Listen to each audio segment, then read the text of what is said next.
video ready so we can have the lovely intro, and then we out, dude. We're already All right, here. bro. There we go.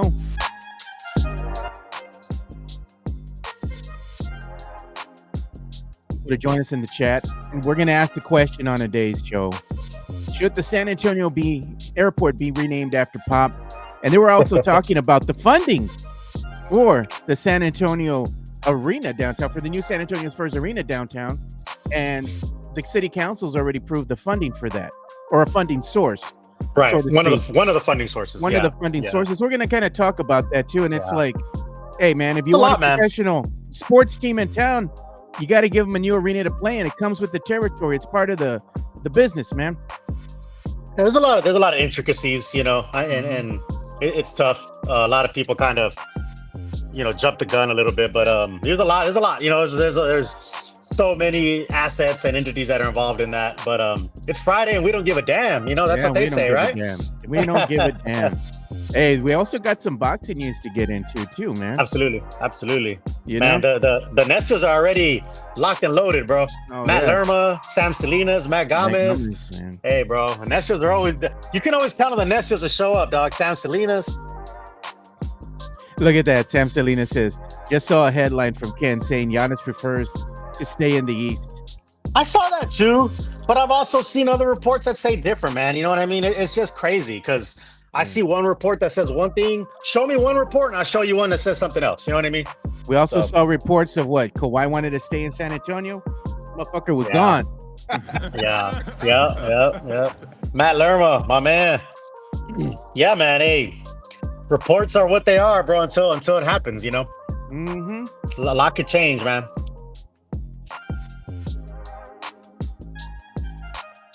All right. We're almost there, man. We're going to go ahead and just go with this, man. Welcome to another episode of the Area 210 podcast. I'm your host here, Joe Garcia, and we're going to be joined by two special guests today. We have the infamous Fernandez joining us from Cali, bro. How's it going? It's good, bro. It's good. You know what? I don't want to upset anybody with the weather over here. You know what I mean? Because I know you guys are baking over there. So I was going to post the other day the weather here, but I don't want to upset everybody, especially my girl Steph. She yells at me on a constant when I tell her what the weather out here in Cali is. But it's good to have you guys. It's good to have you. Beautiful. Yeah, bro. We have leather seats, over here. So when you get in that damn car on a hot summer day like it is right now and you don't have them seats covered, bro, you smell something baking, that's you. So we're also going to be joined by the one and only LG. What's up, LG? What up? What's happening? How you doing, man? What's been happening with you this week, dude? You got anything you got to tell us? You working on something? Man, I got a lot of things going, man. Yeah. He's a man of many talents. Yeah, I had a new guest host on the other day, DJ X-Boy RD, on my last podcast of LG's house, and he had a lot of insight on the DJ game in town. So yeah, want to check that out. We're gonna do some live Twitch DJ streams soon, so be looking for that. Nice. Remember, cool. I pitched the idea to you, man. I want to do this with you, at least maybe try to do it like every so often, where we have a happy hour, man, and we just pull up, somewhere. Or like, I could do it from my house. You could do that from your house. And we just have a happy hour. We're just drinking, shooting the shit, bar talk, and playing music. That'd be fun, man. Yeah, you got to organize it, man. Yeah.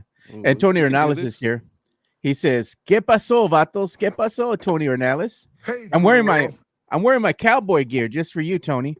He's old. Tony was saying he don't believe in the Cowboys. So I told him, just stay gone then when we have the carne asada and they're in the playoffs and you want to go to Buffalo Wild Wings with us at Twin Peaks. Nah, bro, we good.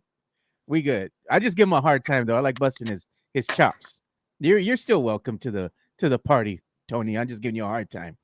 And he's saying, what's up, my brother? I am thinking of another player besides Liam McNeely for the 14th pick. Can you guess who? He's talking to you, Fernandez. And Sam Salinas says, love the shirt, LG. Yeah, thanks, Sam. Today is I don't know how many years it's been, but today was the day that Jim Henson passed away many years ago. May 16th was the day. Yeah, many years ago.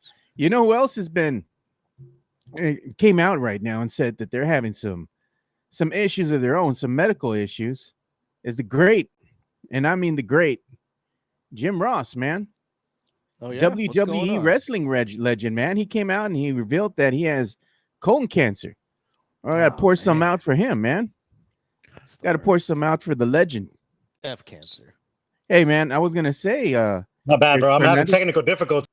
I think the nice weather out here Yeah. is kind of messing with the technical difficulties, but my It- bad. I'm back. Yeah, I was saying, man, like we're talking about legends because somebody had mentioned they like LG shirt and it's a tribute to the great Jim Henson.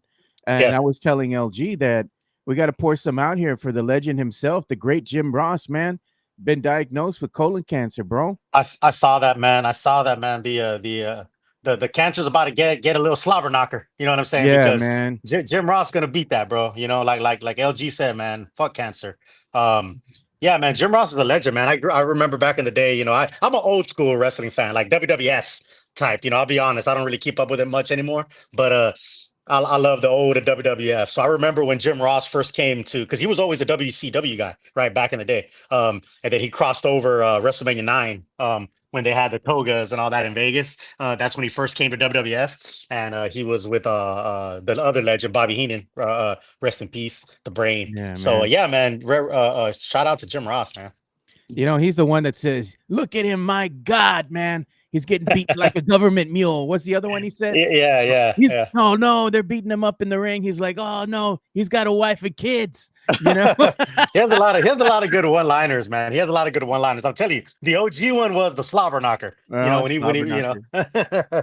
I remember him. It was great to have him and Jerry the King Lawler. Yeah. You know, calling the ring matches back in the day, dude. That was great times. And Jerry the King Lawler, he's a dirty birdie, bro. But I like the style, man. I know. I tell you what, man. I love the King and I love Jim Ross. I also like, you know, you want to really go old school. I liked Gorilla and Jesse the Body Ventura, but man, for me, bro, it's Gorilla and the Brain, bro. Gorilla Monsoon and Bobby Heenan, bro. I can't beat that combo. Remember the Mouth of the South? I was thinking about what do you call it? Like your managers for wrestling, right? The Mouth of the South was great, dude. Mm-hmm. When he had the Macho Man, Randy Savage. You remember? Back in the day, dude. That's fun. And look at Sam Salinas knows what we're talking about. He's saying the puppies. Mm-hmm. Oh man, they can't get away with stuff like that now in today's world. But back in the day, in the Attitude Era, even going beyond the 80s, dude, it was a different breed. Bro, they you know, Val Venus, right, was like a porn star wrestler, right? Like you know, Ravishing Rick Rude. Yeah. What's it? The Godfather. The Godfather had the whole train, you know, like and he became a preacher or something like that, right? I'm not changed sure. his life around or something like probably. that. Yeah, man. A bunch of great stuff. I remember even my brother-in-law, he used to like that guy, that wrestler came out. What's his name? MVP. Remember that? Oh, back in the day? Yeah. Yeah, a bunch of great wrestlers from back in the day. But I always have the voice of one, Jim Ross, synonymous with WWE back in the day. So wishing Jim Ross a speedy recovery as we kind of went down memory lane there. Though we do have to go ahead and have an episode where me and you and maybe another OG himself, when we can get Dyer on here and we can talk about old school wrestling from back in the day. Oh man. There's so much, man. There's so much to unpack there. And it's funny because I watch a lot of those old ones on YouTube and stuff, or like Peacock. Peacock has everything, like every WrestleMania, every Royal Rumble, like all of them. It has every pay-per-view, all that stuff. So sometimes I'll watch that and I'll just, because as a kid, I grew up on that. You know what I mean? Like I love that stuff. It just brings back a lot of memories. I don't know about you, LG. Are you a wrestling aficionado? No, never watched it. Nah, my brother watched it back in the day, and I kind of, leached off of that a little bit. But it was like the wrestling era of like, Bret the Hitman Hart and the Undertaker, Mr. Perfect, the brothers that would walk out like this, the Bushwhackers, Bushwhackers, Legion of Doom, bro. That was Legion of Doom, Road Warriors, Ultimate Warrior. That was kind of the heyday for me. The 90s wrestling. Yeah, I like that. I like that too. That was a good time. WWF. Exactly. Back in the day. Yeah, man. They needed to bring that back, man. That's when they had Hogan and Ultimate Warrior and all them. Yep. Macho Man. Yeah, the Macho Man and Hulk Hogan going at it. That was pretty funny, dude. I remember the Macho Man and Jake the Snake when they would go at it, dude. That was pretty classic too. Oh, I remember when they had that snake. The snake bit his ass. Arm and all that. Yeah. bro. Hey, I was traumatized as a kid watching that. You know what I mean? Like, yeah.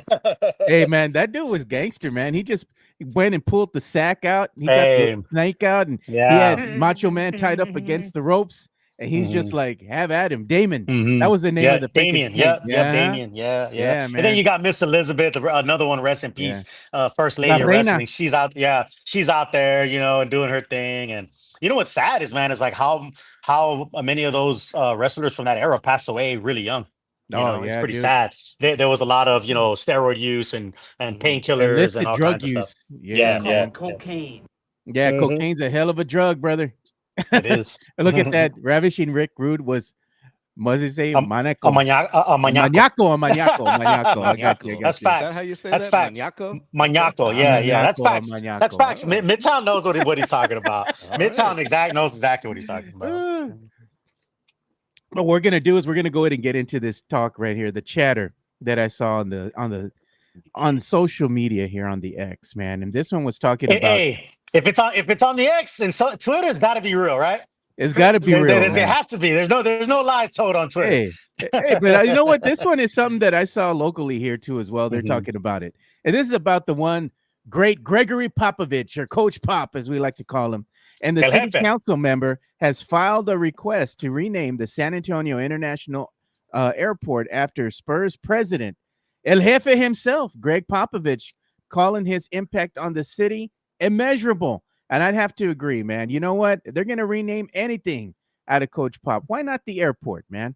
I'd get What behind do, that. what do you Might think, as well. LG? As long as we can call it El Jefe, the airport Right, Yeah. would be right, great. right. Yeah. Be like, oh, we're Yeah. flying into El Jefe. Exactly. El Jefe, Fantastic. El Jefe International, bro.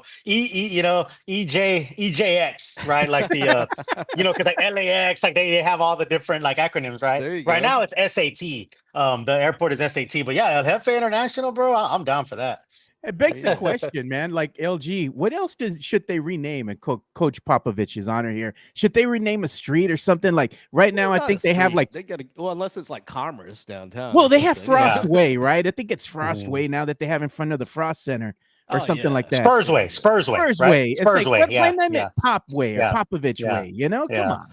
but see, Spurs Way is just that one street that just goes to the Yeah, man, front. the Yeah. It's front. not a real Yeah. street. You know what I mean? Like it's not a real like actual street. You know what I'm Yeah, you saying? gotta Like give him- it's an alley. It's an Yeah, alley, you got to basically. give Like him yeah. like 281 or something. Like Right, that. right, exactly. There you go. Yeah, there you go. Like Yeah, rename no it man. Rosbach Parkway. El to Jefe Yeah. Parkway. El Popovich Jefe Well, Parkway. Parkway. There you go. exactly. Well, you want to talk about what we need, and I know some people were talking about it on Twitter this morning already.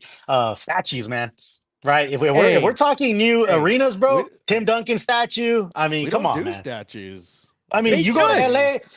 I know. Yeah, Drew, you've been to LA, bro. You Yeah. see, go to Crypto Staples Center, bro. They There's got statues Kobe. everywhere. Bro, they got Kobe. Not only do they got Kobe, dog, they got Oscar De La Hoya. You know what I'm saying? They got Chuck Hearn. They got Wayne Gretzky. Like that's what's cool, man. Again, and hey, they call me the outsider. People accuse me of being, too Cali. Hey, look, I got Tex-Mex Frank on. I got the Campeche OG. I'm through and through San Antonio. But Puro. don't get it, Puro. But don't get it twisted. Hey, you come out to LA, you come out, it's a vibe, man. You come out to San Diego, it's a vibe, man. You'll love it. But yeah, man, you go out there to crypto, man. You got the statues of not only the Lakers legends, you got De La Hoya, you got Gretzky, and that's cool. That's a cool legacy. You know what we got to do? If LG makes his way out there and we all go watch a game somewhere together, right? We Mhm. got to get LG a grill, man, so he can fit in with the local people, man. And Yeah. get you some ice. Yeah. Might try some on. I don't know if I'm gonna drop the dime on that for a grill. Yeah. You look. I think a grill would suit you though, man. You look good. Yeah. I'm Yeah, sure yeah, it would. Sure it would. But I'm totally down to go out there. We should hit a Padres game. Yeah, Oh man. man, Petco. You know what? Petco is a great stadium, man. Petco is so state of the art, so chill. You don't even shit, you don't even gotta be a Padres fan, man. You get out there, it's a vibe. Good food, The whole good Dodgers hot, good game. yeah, What yeah, about a good yeah. Dodgers game, man? Yeah, man. Yeah, no Dodgers, of course, man. But Petco's a nice arena, man. Petco's a really cool stadium. Cali's a nice place to visit, man. The beautiful weather out there. It's just a vibe. It's nice and chill. Everybody's Mhm. walking around having a great time. they're not sweating their ass off like they are here in San Antonio, bro. bro. You know what, man? I was blessed to serve in the Marine Corps for 20 years, and I always said to myself that I was gonna, I could never fathom not coming back to San Antonio. Like that's all it was ever gonna be, and I will. I will. Trust me. Eventually, I will come back and be a full-time San Antonian. But I've been in SoCal for 10 years, Yeah. man, and I'm sorry, bro. I love it out here. You ain't gonna be able to I don't get blame you. Bro, it's beautiful, man. It's just a vibe. The weather's awesome. I the mean, summers here will make you rethink that, bro. bro. I'm literally 10 minutes, 7 minutes from the beach, dog. Like, you know what I mean? Like, Yeah. it's insane, bro. Like, so I never fathomed not coming straight back to San Antonio as soon as I left the Marine Corps. But Yeah. it's a vibe. It's a vibe, What man. do But you you think? know, I always thought of San Diego as like a San Antonio sister city because it's a military city, Right, a ton of right. Mexicans. Right. It's actually closer to Mexico, but it has this beach scene to it that adds that Cali vibe. So it's kind of like San Antonio and San Diego should be sister cities, if you ask me. Absolutely. You know what? That you're right. I think I agree with you. LA is LA. You know what I mean? LA is cool to visit and all that, but I wouldn't want to live in LA. LA is something else, man. But no, San Diego, it is. It kind of has like a San Antonio vibe to it. I like what you said, LG, You can because get good tacos it's everywhere. They're different style, but they're yeah, good. You know? right. It's more of the TJ style. It's more of the because we're right close to TJ. We're not far from Tijuana. But it's akin to San Antonio, and you know what? There's a connection, man. The missions are actually a Padres Yeah, there you go. affiliate. That's true. It's a Padres affiliate. Missions Yeah, yeah. are a San Diego Padre affiliate. Yeah, I remember when Tatis Jr. came over Yeah, here and was yeah. doing his rehab before he got Mhm, Yeah. completely mhm. injured or whatever. Yeah, So I was gonna get us on track here. I was gonna talk to you, LG. It's like, what do you think? And like, even Fernandez here said they have some type of statues erected for some of the greats. Like I always thought would be so cool, man, is if they had an Iceman statue of him sitting on the ice. The sitting on the iconic, dude. yeah. Like put that out there, man. Can you imagine how many people pulling up to the stadium or the arena, should I say, and they see that out there? They're gonna take pictures like crazy, dude. Well, yeah, and Tim Duncan holding the ball like Mhm, he does. Yeah, I mean, man. Yeah. Like Manu with the Yeah. flowing locks, you know? Yeah. Yeah. Come on, 2005 man. Manu, yeah. Yeah. Oh, yeah, We need man. 05 Manu out. Prime Manu. Oh man, God, those flowing Flopping. locks, man. Yeah. Those flowing locks, and you had never seen nothing like that before, man. Yeah. Oh God, good times.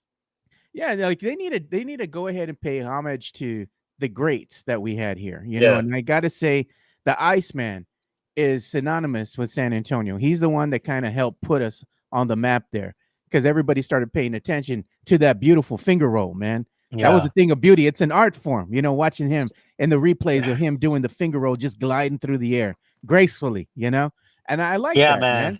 Yeah, but and then of course, then the Admiral came and things were 5-0. amazing in San Antonio. Yeah, and no disrespect though to either one of those two, but the championship eluded everybody, right? Until the big fundamental came around. Look at Sam Salinas. He's saying Bruce Bowen with the foot sticking out. That'd be great. Yeah. Yes. Yeah. Yep. Yeah. He said Tony with the women on his arm. Oh, No, hey, no, you know what we need? man. You know what I want? You know what I want? I want a statue of Robert Ory hip checking Nash. Hey, now that was a great moment in Spurs history. Remember that? Oh man. That was when the Spurs had some nasty. They had some dog in them, bro. You know what? I'll tell you what, man. I'm about 6 hours from Phoenix, so I usually attend the Phoenix games every year, and they got a Rudy's in Phoenix, they got Whataburger in Phoenix. So whenever I go to Phoenix, man, and I'll roll up to Phoenix, I'll stop at Rudy's before the game. It never fails, man. And I'm in my Spurs gear. Somebody from Phoenix will bring up the Nash or hip check, bro. They ain't forgot, bro. They ain't forgot, bro. I'll tell you, man.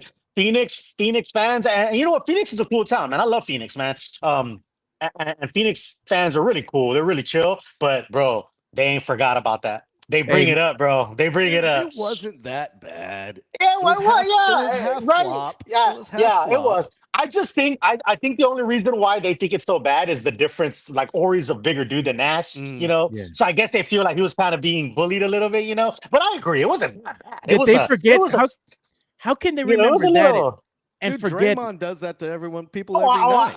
No, you're right. Draymond does way worse. You're right. But why You're are right. they like But no, that I'll with tell you, Robert they Ory? do remember that. No, I'm not lying to you, bro. This is a true story. I've had people just like, they're like, you know what? I actually respect the Spurs, Phoenix fans. And they're like, but man, that Robert Ory hip check, like, Hey. I think they thought that they could have won that year. If No, that they didn't weren't happen, gonna I don't win, know. bro. I know, Come no. on. I'm saying they thought that. Yeah, You know yeah. what I mean? Like they felt that They was felt their that we stole year. a Like, champion. yeah, He stole a chip. yes, He stole a chip from them. Nah, come on, bro. Because remember, Stoudemire left the bench and he got suspended for a game. All the after the third and fourth order effects or whatever. But They remember that, right, Rick and LG? But they seem to forget the clashing of the heads with Mhm. Nash and Manu. They Yeah. don't remember that? Mhm, Like mhm, that was a mhm. great battle right there, Yeah. man. You're gonna tell man, me that Nash hey. was better than Manu? No mames, No, güey. man. Hey, they Come on. had theirs. They got us early when Barkley, knocked out the Spurs and those years where Barkley went, the Suns to the finals and lost to Jordan and all that. So man, it all washes out. Going way back. Yep. Yeah. They got to have something to be salty about, But you know what? We do have the better rep mascot, though. We got the Coyote, and they got that gorilla. Yeah. No, but you know what? I Hey, kinda like the Gorilla's gorilla. Gorilla's not a bad mascot. Yeah, I love You the know gorilla. what? I'm not saying it's better than Coyote. I love that Coyote, but I kind of agree with LG. The Yeah. Gorilla's a bad, I the like gorilla's the a bad gorilla. boy. How does the Gorilla's a gorilla bad boy. make sense, though? I don't You're know in why there's a Phoenix. yeah, it doesn't make sense. Well, why I there's a don't gorilla know in why. Phoenix, Yeah, but- I'll give you that. Yeah, Well, I agree with that. A maverick is a cow, not a horse. Right. So that Yeah. doesn't Right. make sense either. So There's a lot of mascots that don't make sense, but you're right. Exactly. I don't know what the gorilla connection. I see what you're saying, Joe. To Phoenix is, but the gorilla in I of think- itself is a pretty cool I mascot. think gorilla's dope. So 100 Yeah, guys yeah. can beat up that gorilla, though, right? 100 coyotes. 1,000, but- Yeah, 100 coyotes Nah, I don't know. versus the gorilla. Yeah, that gorilla can dunk. Yeah, Hey. yeah. Yeah, he can, Hey, dude. my guy Ish is talking about Scottsdale is a hidden treasure. Yeah. Really? Scottsdale, Arizona. Scottsdale is an amazing area, man. It's so beautiful, secluded. You get out to Sedona and all that, man. Like Arizona is cool, man. And like I said, man, I've had good experiences, man. Most of the fans, even though they're like, you know what, I don't like the Spurs, they're cool about it. They're not like Yeah. Lakers fans who are kind of annoying. Phoenix fans, I think they're a little bit more chill. They're not going all Philly on you. And They're not Exactly, Rockets yeah, fans, yeah. dude. Yeah, Fuck yeah. the Oh, Rockets. man. Fuck the Rockets fans, bro. Houston, bro. Oh my God. they're not upper deck Dodgers fans. Nah, man. You know what I call Mhm. Houston? I call Houston the shit stain of Texas, bro. Damn, You know what? bro. How do you really feel? Right? Tell us the truth, bro. It's all because of those damn Rockets fans, dude. They kiss my ass, Whoa. They made it personal when they started bringing up our beautiful city and the Riverwalk. They ain't even got that over there. They got a fucking swamp. See, shut up. Yeah, what's funny is out here in Cali, because people just assume that you love everything Texas, right? So my boys in Cali are like, oh well, since the Spurs are out, like, are you gonna root for the Rockets? I'm like, bruh, nah, dog. Like it don't work that way, dog. Like it don't work. I'm like, bruh, it don't work that way. And I try to explain to them, I'm like, San Diego and LA, like Dodgers and Padres, that's a crazy rivalry. I go, that's kind of like Houston and San Antonio. I go, it's not even far from us, but we don't fuck with them. We don't fuck with them. I'd fuck with a different city or a different state before I fuck with Houston. So Yeah, never, dude. I know LG. They were saying the Houston other day. catching all sorts of strays over here. Yeah, man. Hey, fuck bro. Houston, dude. Fuck Hey, Houston. we gotta Those go. ain't Well, you know even what? strays. You know what? That's a full-on assault. Oh on yeah, Houston. it's straight. Yeah, It's straight. yeah, It's that's- on Bro. the line, We've bro. gone Yeah, it's past not even a strays, straight, yeah. bro. Yeah, exactly. Yeah. It's in the fucking crosshairs, you know. LG's not familiar with Houston's bashing of the city infamously on X. On X, the Houston Rockets fans, they come at us every damn year, bro. I mean, isn't that like what a little X is violin. for, though? It's like a Yeah. violin, I mean, bro. They Isn't that the salty number one because they didn't place get to wimpy. troll people. To bash Yeah. and troll. You know and- what, though? and It's- discriminate.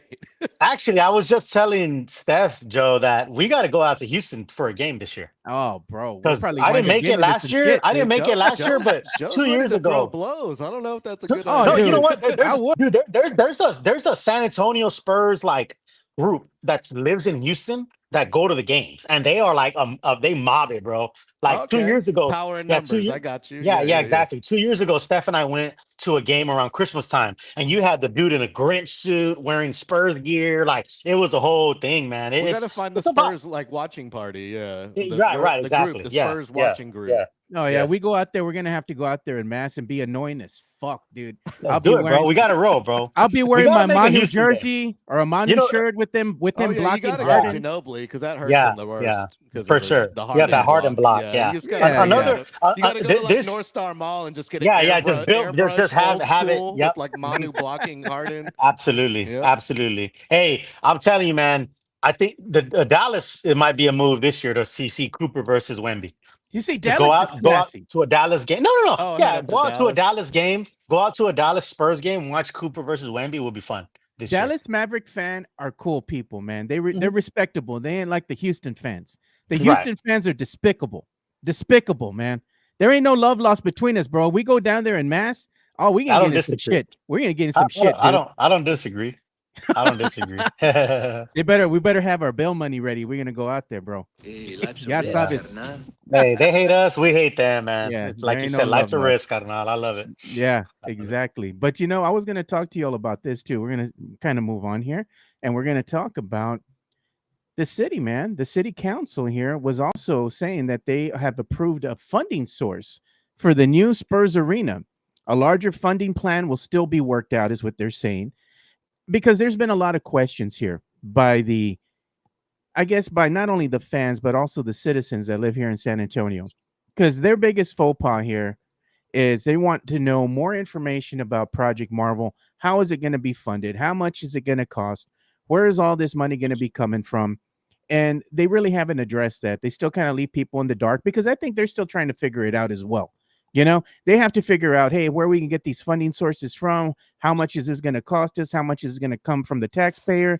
And the Spurs have went on record too and said that they don't want to go ahead and have the citizens or the fans, kind of fit the bill for the new arena, that they want to go ahead and fully get that funded and built without having to have the taxpayer cost them a dime, So I respect that. But at the end of the day, if you're going to have the upgrades to the Alamo Dome, you're going to have the sports district there with new venues, a hotel, beautiful walkway and whatnot, that's going to bring restaurants and big business down to San Antonio. The question mark is who's going to be paying for it all. And I think at least they're on the right track here by trying to be, I guess, more transparent. But at the end of the day, I know there's a lot of fans, Spurs fans, that are like, well, this team isn't winning. We don't want to fund it. But you know what? It's the cost of having a professional sports team in your city. Every 29, 30 years or so, you have to get them a new arena to play in. And that's just the city of San Antonio having the San Antonio Spurs as the only professional sports team here. If you want to keep them here, you got to keep them happy, man. You got to get a new arena built somewhere, and bringing the team downtown just makes the most sense, But that's just my opinion. I know that there's going to be a lot of fans that have various different opinions about that because it's a highly debated topic, and it all comes down to funding. LG, what do you think about this? Because you kind of like to get a little political at times. What's your view on this thing? I don't know where you get that from, but I'm I'm all about them paying for it. I understand them paying for the Spurs part of it. I don't have any problem with increased taxes to pay for the rest of it. But if they can get the funding through Frost or some kind of corporate sponsorship, selling a bunch of suites, whatnot, they should do it. I mean, why make us pay for it? Makes perfect sense to me. They got they got a ton of cash too, so I mean, not like they're not going to turn a profit off of the arena by doing concerts there and other events besides NBA basketball. But the ticket prices are going to be high for watching a game downtown in this type of setting. If the Spurs fans thought they couldn't afford a ticket, now hold my beer. Wait till you get the sticker shock when you finally see what happens when you have a new arena with today's prices and see how much that ticket's going to cost you. You thought it was high before? You ain't seen nothing yet, What are your thoughts here, Rick? Man, it's just a multifaceted thing, It's not as simple as people make it out to be, like, oh, taxpayers are paying, or oh, the Spurs should just pay, and there's so many, a lot of moving parts. Yeah. There's so many cooks in the kitchen, right? There's funding, different funding streams, and um, I mean, Peter Holt, believe him or not, whatever you want to say, he did come out, which is kind of, Spurs are always known for like keeping things close to the chest, like Yeah, no one knows what's going on the and all that. Spurs Mafia. Right. And I'll attest to it. I got it. That's kind of always been their way of not really wanting people to know what's going on behind closed doors. And I mean, again, man, I'm a simple guy, bro. I'm a kiss guy. Keep it Yeah, simple, stupid. Like yeah, in your own family, in your own house, a lot of people are like, look, what happens in my house is my business. We don't need it out in no one else's, people don't need to know what happens and all that. I grew up that way of like, hey, things happen in our home. This is our business. This is our private business. Everything doesn't need to be shown to everybody. So that's kind of how the Spurs operate, like it or hate it. But Peter J. Holt did come out on TV and said, we do not want, or we are trying to come up with a plan to not. uh-oh, getting some audio issues from Rick. We'll bring him. He'll come back in here shortly.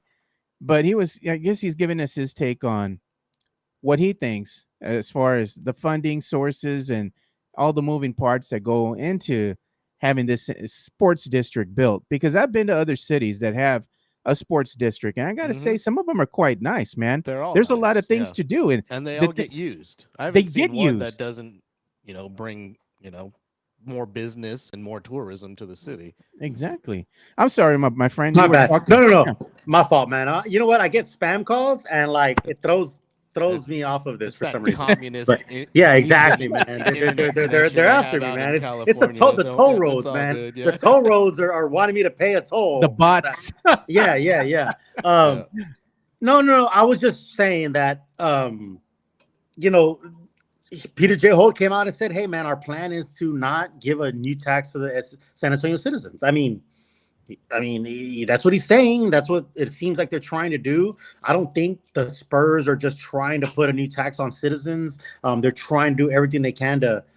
And I agree with LG. Like, if you could pay from private funds without making, there's hardworking people in San Antonio, man. They don't want to pay extra. I get that. I understand that argument when people say like, "Hey, Yeah. I don't want to pay extra." I do get that, man. Nobody wants to pay bro. Don't talk to me about taxes in Cali. Oh, Like, bro. Cali taxes, bro. like, don't seriously, bro. You might as well take off about 30K of whatever you make when it State comes to Cali tax, Social taxes, bro. Security Yeah, tax. yeah. You mean, So, he got everything. Yeah. So I get it. I understand, man. But it looks like they're trying to find an avenue with these 5-pronged pay situations that they're trying to do when it's like the hotels, the rental cars, all that kind of stuff, private funds from the Spurs, revenue from the Spurs. Now, when they say revenue from the Spurs team, it might mean a spike in tickets and stuff like that, which to me, I'm a season ticket holder. I'm just saying, right? Get your tickets now. Get your tickets now before they spike, because they are going to go up later, possibly. Oh, yeah, a lot. But listen, man. Anywhere, LA, man. You want to talk about? Look at a ticket to go to a game in LA. Look at a ticket to go to Boston. Like, look at a ticket to go to Madison Square Garden. Like, oh man. I know Spurs fans think that it's like expensive to go to a Spurs game, and I'm not trying to sound like Jimenez and be all bougie and be make all more money. Yeah, make more money. I'm not trying to say that. I'm not. But you gotta give some context to it, bro. Like, if you've never been elsewhere, you don't realize that, bro. There's people that like. It's cheaper to go to a Spurs game than it is to go to a Lakers game. Like, Or go to a concert, bro. right, bro. Just like, what are the beers at the Frost Bank? $12? Yeah, it $12, depends on something what like you're drinking, man. Right. Yeah. On average, it's probably about $12 for like a regular beer, bro. And at crypto, it's like $18-20, like per beer. Like, and I'm just saying, like, it's all relative. You scared money don't make money, right? You are gonna have to spend some, like Joe says, to have the luxury of having a pro team in your city. Yeah, it's part of having a sports team, a professional sports team in your city, and the revenue that it brings goes with it. right? The Yeah. jobs that it brings, the tourists that it brings. Like, if you don't have a sports team and you don't have the facilities, you're not going to be able to compete for, and I'm not saying that this will ever happen, but an Olympic game, a Final Four, you know what I mean? Like all that. Like, you got to have these facilities to World entice. class. Yeah. Yeah. The The one Final thing Four too, brought in so much money for the city. yeah, You know what I mean? Case in point, Rick, and LG, is you got the Mission Stadium, right, where you're having the San Antonio Missions play baseball right now. Mhm. By today's standards, when they define what is needed to just have a AAA ball club, right? Mhm. That stadium is dilapidated, dude. The only way that they're going to be able to make the improvements to make it code for today's AAA ball clubs is basically just knock the whole thing down and rebuild a new one. That's why they're saying, you know what, we're going to have to go ahead and just build a new stadium so it can meet the demands of having a AAA ball club here and bring it downtown, because it makes more sense to have all these things downtown. That way you can go ahead and have that revenue being pumped into the local businesses, restaurants and whatnot. And it makes more sense for the city overall because it's tourism, at the end of the day, we make a lot of money off of tourism. You do need to go ahead and update your facilities, because if you don't, you can say bye to the Missions. We only have the Missions here. Now we have the SAFC and we have the San Antonio Spurs. They don't really have anything anymore. They don't have a hockey team. They don't have a WNBA team anymore. That's all you got. You got to take care of what you have, And people on the chat are making a lot of good points. And again, man, I'm not saying this to brag. I'm saying this that I am extremely blessed that I've been to games in Memphis, which the arena is right on Beale Street. Like, you walk out of the Memphis FedEx Arena and you're on Beale Street. You know what I mean? You walk out of the crypto arena, you are in downtown LA. It's I don't know. Other than, there's probably very few other arenas where you don't walk out and there's restaurants, bars, downtown, nightlife, a freaking skating, ice skating rink. Like, every arena is like that. I mean, and it's common sense. Like you build an arena where people are, after the game. What do people want to do after a game? They want to drink and eat and whatever. Bro, you get out of. You get out of the frostbank, man. Keep it real. Keep it real, bro. I walk by. What am I gonna do? Hang out on Rigsby? Like, what am I gonna do? Hang out on WWI Road on the east side? We good. We good. Come on, bro. I'm roll just the saying, windows bro. Up, get the hell out. Exactly, right. I'm Get not out of Dodge, bro. I'm not trying to be a hater on my own city, but real talk, bro. You walk out of and I understand the hesitation, because people were like, oh, well, the Frost Bank was supposed to revitalize the east side and all that. Man, that's a big ask, because nothing is even there. You have to create that infrastructure. Downtown is already there. You know what I mean? Like you add the arena to an already, thriving downtown. Man, like, it's just common sense. They're bro. already demolishing the Texas Institute of Cultures. Yeah. They're already bulldozing that thing, so they better build the arena there. Yeah. But then you have that faction that wants to go ahead and impede progress by saying, oh, it's a historical building. That building's falling apart, man. They got to knock it down before it falls down on its own. You don't want people in that it's damn an thing. Eyesore too. I mean, it's ugly, dude. It's a brutalist. When's the last time you were there? When was the last time any of us were there? Never. You know what, man? You know what, man? And I'm years not ago, trying to get too deep, but I think it's more than. I think people just are some people, some fans or whatever, are just so like disenfranchised with the Spurs and the organization. So like nothing they do they're ever gonna get behind. You know what I mean? Like nothing, like, because like you spent like all year or 2 years or however long just like trashing the team and how horrible they are and whatever. So anything they do like is gonna go against what you just said for the last year. So it's almost like there's no pleasing. Like nothing they do is gonna they're not gonna be happy. Like. Yeah. It doesn't matter what they do. So if they say, hey, we want to build a new arena, they're gonna find a reason to oppose it.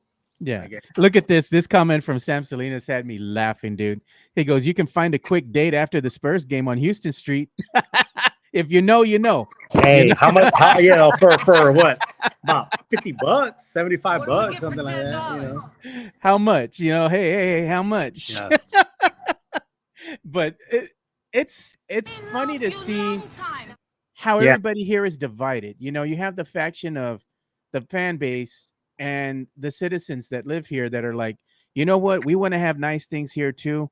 Let's go ahead and get this thing done. And then you have the other faction that'll be like, you know, hey, I want to go ahead and see where all this funding is at the end of the day. How much is it going to cost us?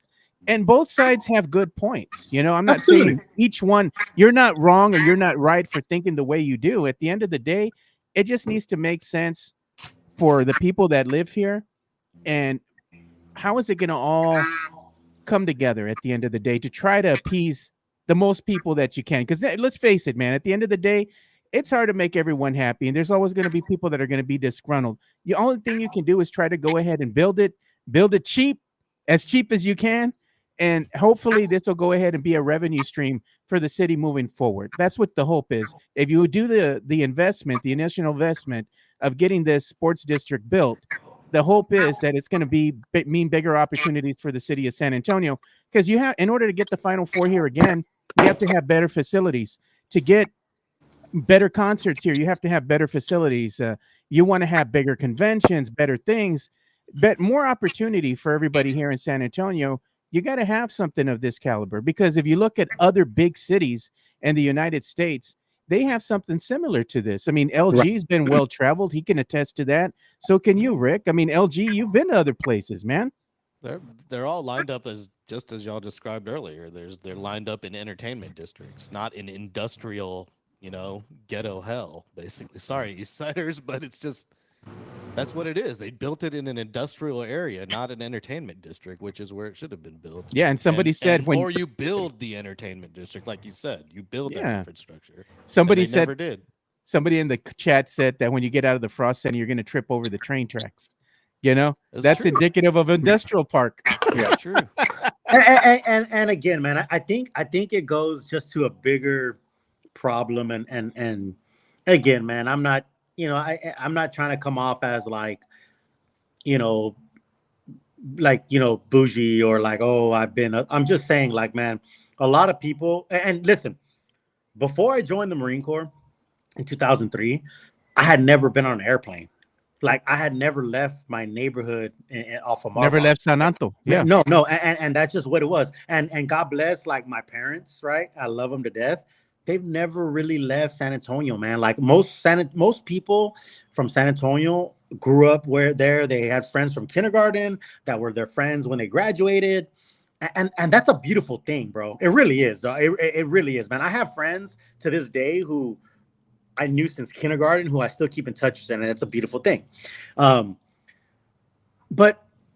if you've never ventured out, or if you've never been somewhere else, other states, other countries, like, it just opens your eyes, and you see things like LG's been around and have seen things. And again, this is not a knock on someone who hasn't. It really isn't. Like, people are blessed, or they're just circumstances or whatever. All I'm saying is just be open to change, I guess is what I'm trying to get at. Like, I never tell people that they're wrong, or they're I always talk about this on Twitter, where it's funny when people tell other people, like, you're wrong and my opinion is right. Yeah. I mean, that's my opinion isn't fact. Like, I'm not saying that my opinion is fact. It's not. It's just my opinion. And like, what do I say, Joe? My opinion at $10 gets me a coffee every day. You know what I mean? Like that's all. Like my opinion means nothing. But what I'm saying is, like, just be open to other things. You don't have to agree with it, but listen and try to hear other things out. Listen to listen and not to respond. And I think a lot of people in San Antonio are just kind of hardwired to, like, they take it like it's an attack on me and my culture and what I believe in if you want to do something different. You know what I mean? Yeah. And just, it's not really that. Like I said, man, it's just about open your aperture and open your mind up. Yeah, a little bit. Yeah. Don't be so narrow-minded at the end of the day. Open up your mind. Think about bigger possibilities.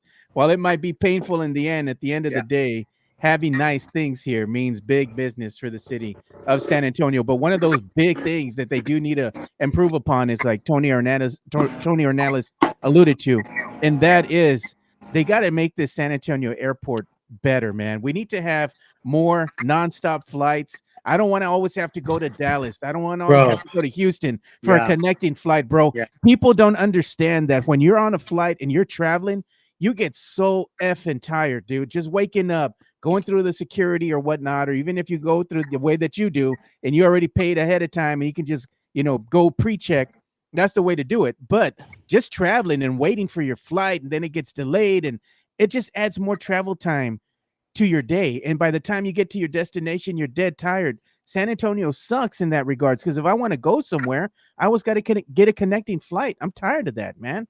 Well, You there know? you go. If you build it, they will come. You finish Yeah. Project Marvel, San Antonio's going to become more of a destination. It's already one of the top destinations for conferences and conventions in America.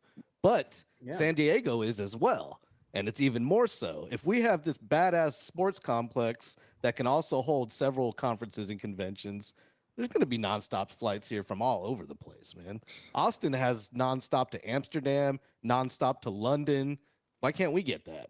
We deserve it. I look at Tony Ornelas says, free your mind and the rest will follow.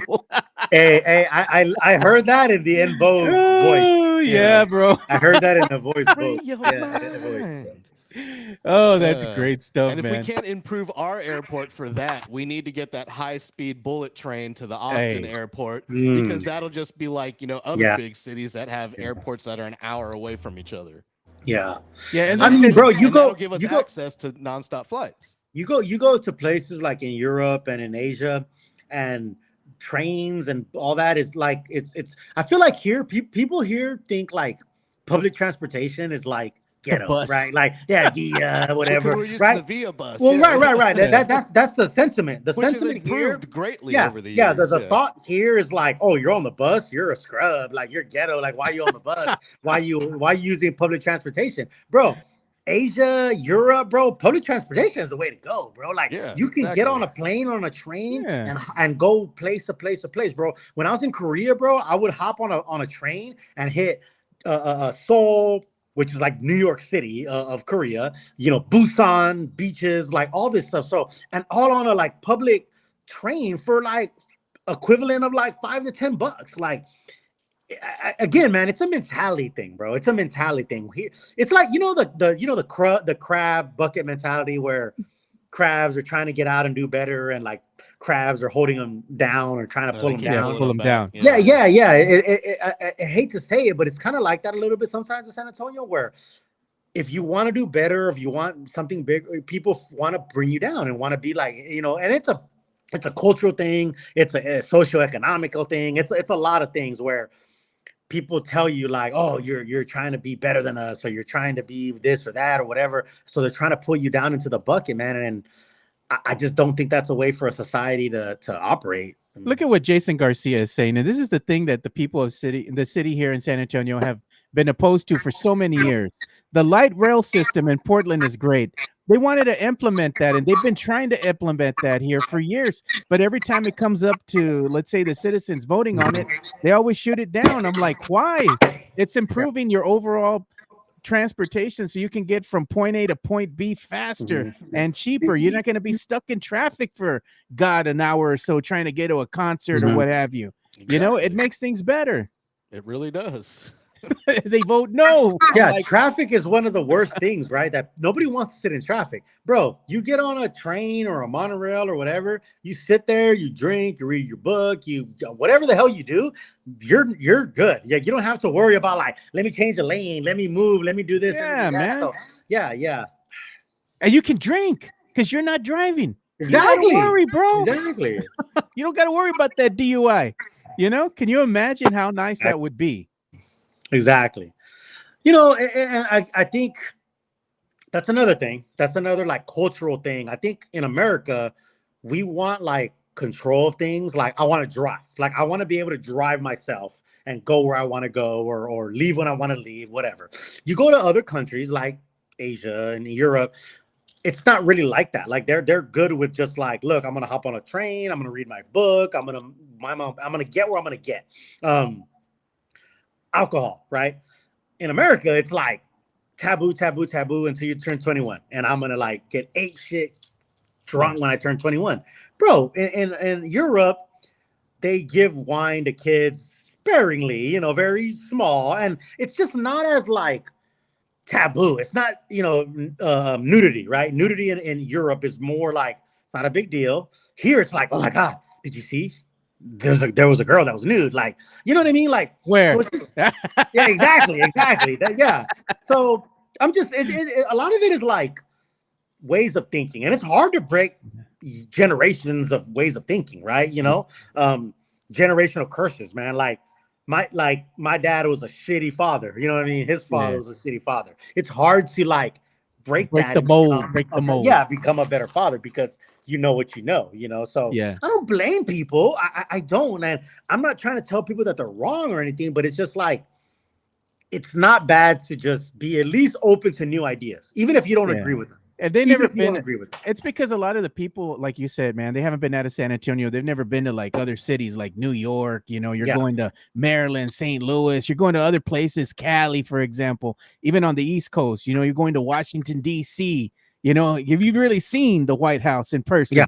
You know, all that kind of stuff. Yeah. It's different. You know, DJ or LG, should I say here? He's been on the train over in Asia, and he's been stuffed in there like cattle with the rest of them, so he can attest to what the public transportation is like in other places, man.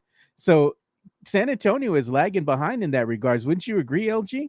Well, of course, it always has. I mean, I used to ride the Via bus when I was like, 10 years old, unsupervised. I would take it down Nacogdoches Road to Diversions, but it's, I mean, they're not efficient. They build a freaking parking lot in Stone Oak that nobody uses. Who in Stone Oak is going to park their Tesla or their Lexus and then hop into a freaking Via bus to go to work? Nobody.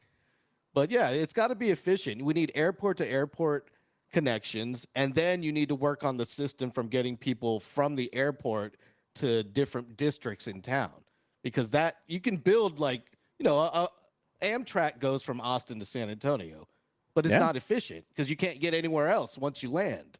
So it's going to be a whole new infrastructure if they're ever going to do this, which it's just not going to happen. It's too much. Too much. Mexican Junior. Mexican Junior agrees with you, LG. He says, Diversions was awesome. I used to take the bus to Rolling Oaks Mall. Hey, same, man. Same here over on Marbach, bro. The 613, bro, took me to Westlake Mall. You know what I'm saying? Man. The Robotar, bro. Yeah. The 613 took me to Westlake Mall, Robotar, all that good stuff. Target, HEB. The 615 took me to Ingram.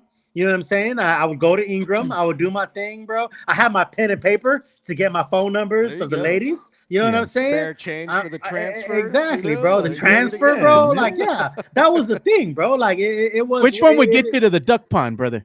Oh shit! I'll walk to the duck pond, bro. Hey, you know what? Whatsoever. I had my first kiss at the duck pond, bro. Yeah. That's you're getting me core memories, dog.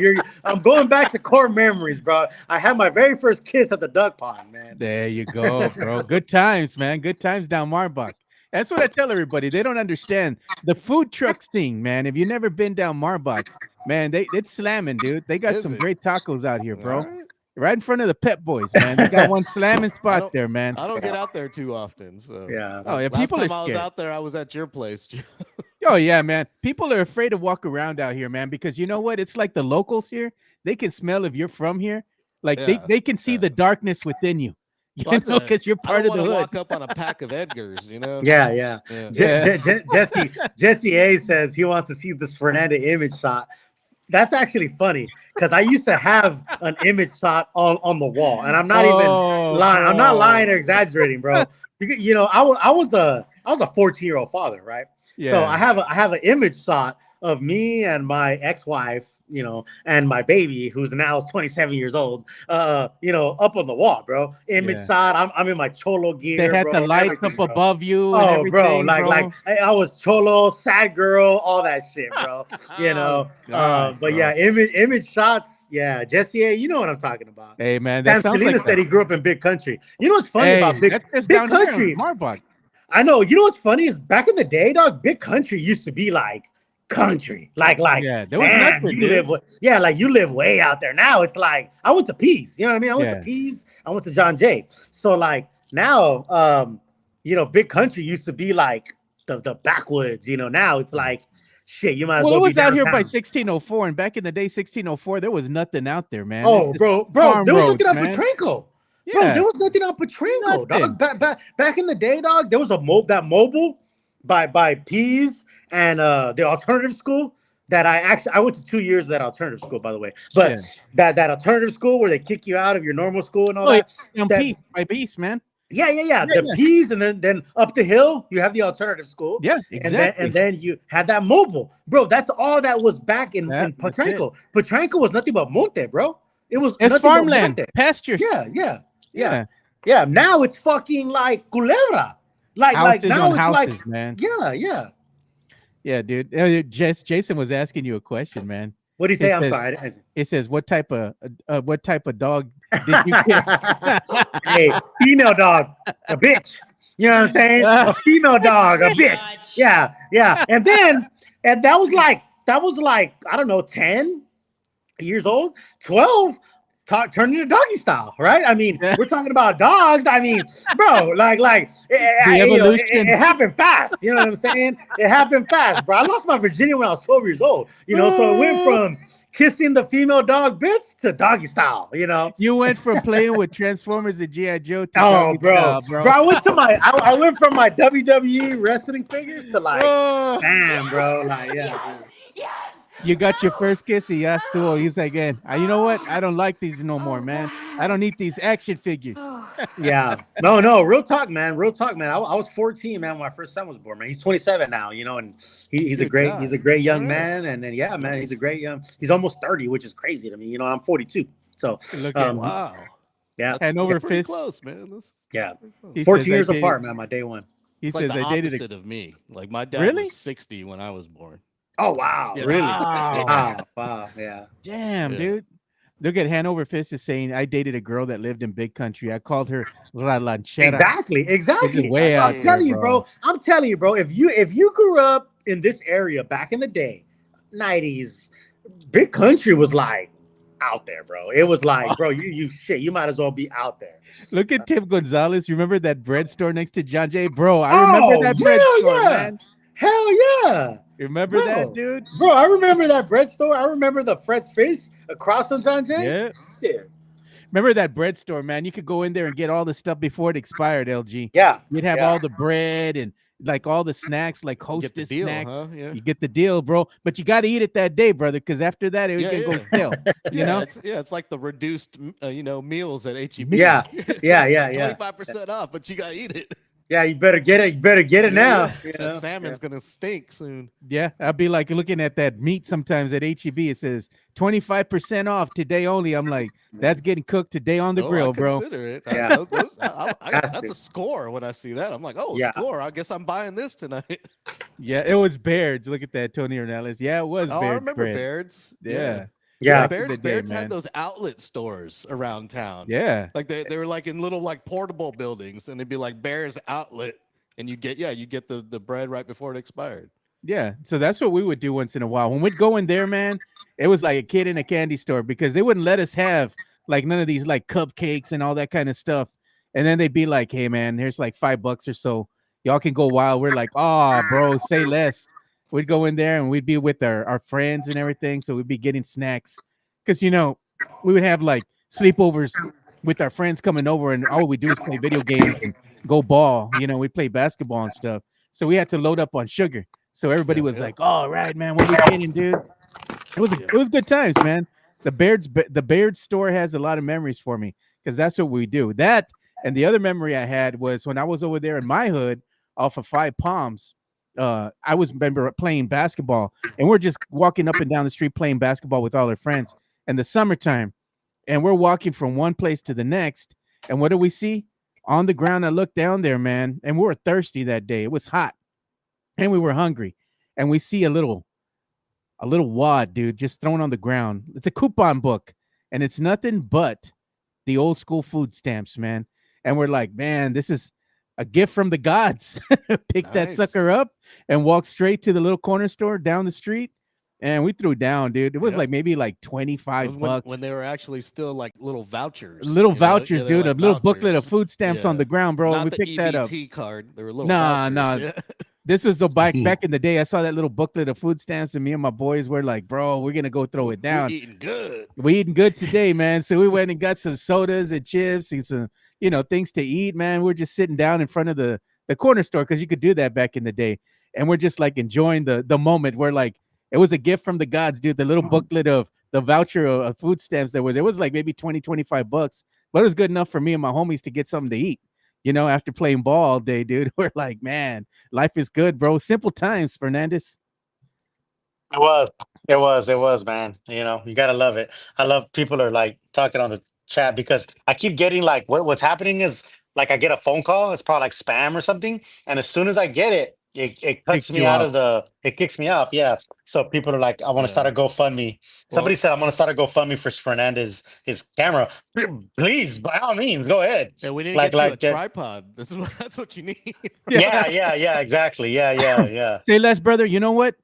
Send me your address privately. I'll send you one, bro. You need a little phone tripod. Well, I have my iPad set up on like a Yeah. my son's Oh, it's an iPad. We need an iPad holder. need a little then. stand. well, We need an yeah. iPad tripod. I have it's my iPad is just set up on my son's like marijuana setup right here. You know what I mean? Like he Yeah. has his little candle and his whole little this is his weed station. So His ofrenda. yeah. He's 25. He's not Yeah. a kid. He's 25. So Okay. yeah. So we're in Cali. It's legal here. So that's what's going on. But if you want to send me a GoFundMe, by all means, go ahead. I don't need it, but I'll take it. Yeah. I need That to was good. GoFundMe. Shoot. Yeah. I was going to show you this right here too, man, because I've got to talk a little bit about Cowboys since I'm wearing the gear today. So look at this. Adam Schefter reported, this was like late yesterday after the show had ended. He goes, from weeks 12 to 17, the Cowboys play the Eagles, the Chiefs, the Lions, Vikings, Chargers, Commanders. He says all teams that won at least 11 games in the last season. It says the Cowboys will be the first team in NFL history to play 6 straight games against teams that won 11 or plus more games. That means that they're going to be playing teams that have a good winning record.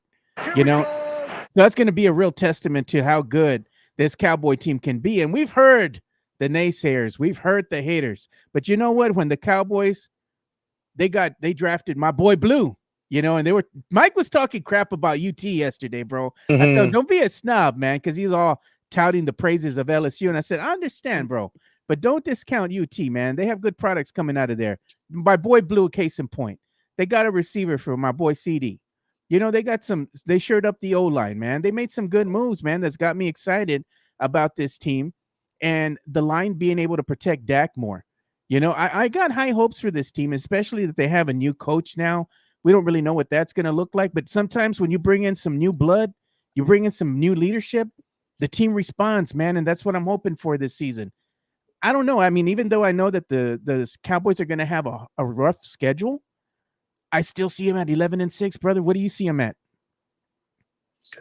I think I could see like 9 or 11 wins, to be honest. It's a tough end of the schedule, so that's why I'm hoping that they kind of, steal some early. You could save this audio or video. I think they're going to jump in and steal that very first game in Philly. Like they always play well, in Sunday night.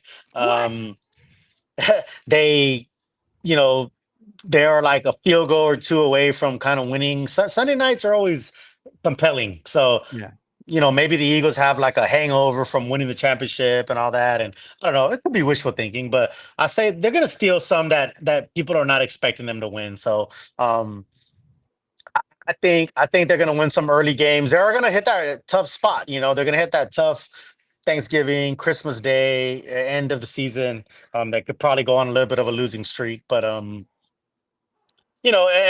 I heard Mike, talk about UT and all that, and I never said that Blue is good only because he's from UT. That's what Mike said. Something like putting words in your mouth, brother. Yeah, Mike said something like, "You guys only like players just because they come from UT." No. You like them because they're good at what they do, and they happen to come from UT. You know what I mean? LaMarcus Aldridge, Kevin Durant. Right. Come on, He went on and on about Kai Jones and different people. Corey Joseph was a UT guy. Like, Kevin Durant obviously went to UT, and then Mike moved the goalpost and said, "Whoa, he only went for 1 year." Okay, did he go to UT or not?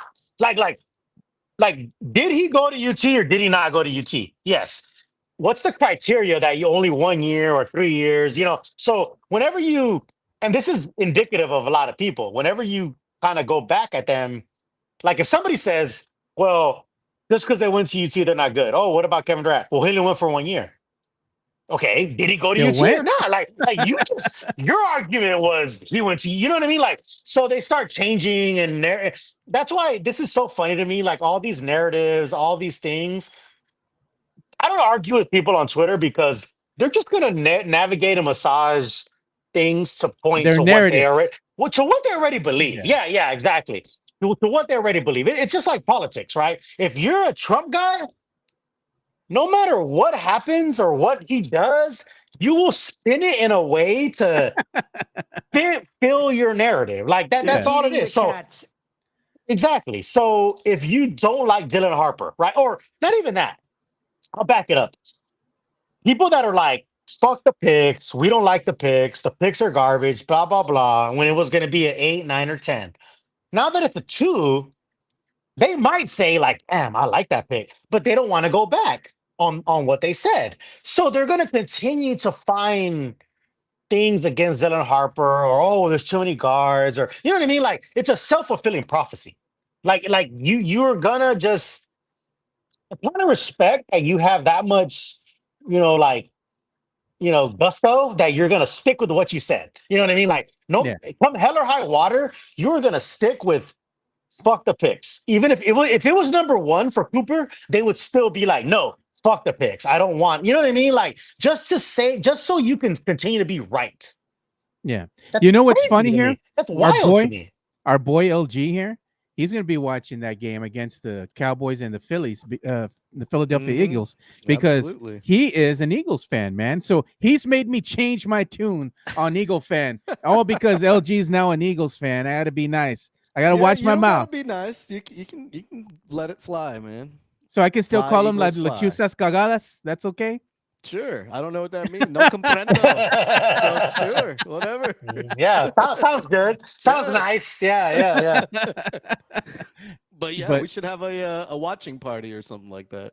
That would be dope, dude. Yeah, That'd we be should fun, meet man. up somewhere and I think you know what I like. I actually have my some of my family who are like cousins and stuff are Eagles fans, and I never knew why Me they were too. Eagles fans. They're born and raised in San Antonio, but they're Eagles fans, and that's cool. You know what? You know what? I respect people's fandom. Like, Yeah. if you're a fan of whatever you're a fan of, and you're just crazy and you're rabid about it, even if I don't agree, I respect it. You know what I mean? Like I really do, because hey, you're fucking down for your team, just like I'm down for my team. So That's I'm true. not Yeah, trying to yeah. change your opinion. Like I'm not trying to make you a Cowboys fan. Yeah. So I respect your fandom. And I think it's fun and healthy to have these conversations. And at the end of the day, man, it's like I'll watch. I love going to like enemy territory and watching a game with fans of other teams. It's fun. Yeah. Like it's fun because my team might win, your team might win. At the end of the day, let's have a beer together, and so be it. You But know what I mean? this son of a bitch always gets on the jumbotron where he goes, bro. You look at TV, and I'm like, God damn it! I've There's seen Fernandez. You get called out by play-by-play know. announcers. I know. like, I know. That's true. No, I know. I know. I don't know what That's it why is. We got to roll with this guy. He gets the VIP treatment Yeah, over there. yeah, for sure. No, You might as no, well man. just apply for a media pass at this point, dude. Should. real, bro. You're right. You're Yeah. right. You're right. I should. You should. Where's No, man. Tom James at? We need to get Fernandez on the media list. Exactly. No, I like I said, man, I respect other people's fandom, man, and I'm not mad at somebody that's a Philly fan or whatever. I mean, I'm not a fan of it, but you are great. I mean, let's both be rabid fans, and It'll enjoy make what for a happens. Great game Like, one of the season. yeah, So exactly. We'll have fun with that. Yeah. Yeah. So anyway, it's just something that I thought I'd bring up.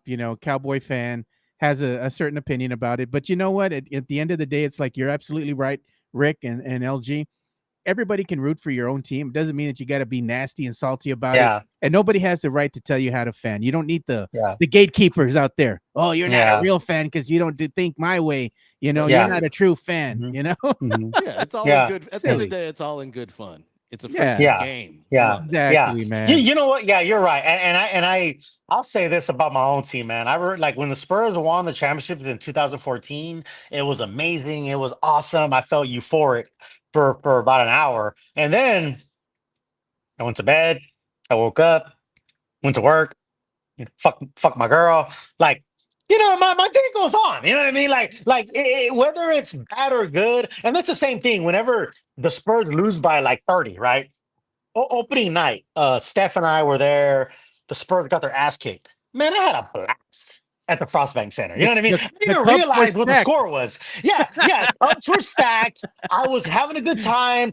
I didn't even realize what the score was. Like, I didn't realize that they You're were just losing by vibing. that bad. Like, yeah. So Yeah. at the end of the day, man, like we all want to send our kids to college. We all just want to have a great life with our families. Like, yes, we're sports fans, but like it doesn't drive your actual personal life. I'm kind of worried that some people think it does. Well, yeah, Like it's like I don't don't know. let it become your whole personality.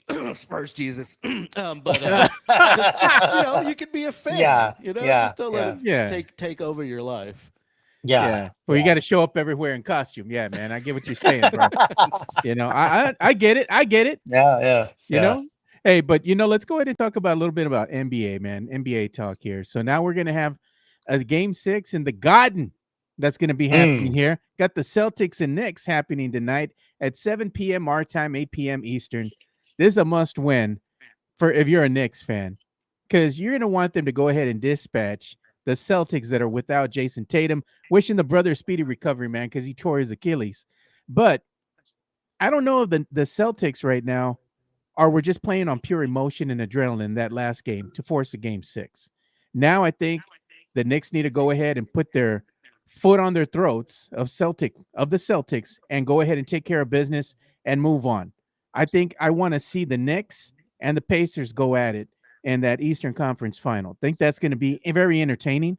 The Celtics right now, I don't know if they're going to be able to compete at that high level because a big question mark, in my opinion, with this team has been their 3-point shooting prowess or lack of thereof. They haven't looked very Celtics-esque as of late in the postseason.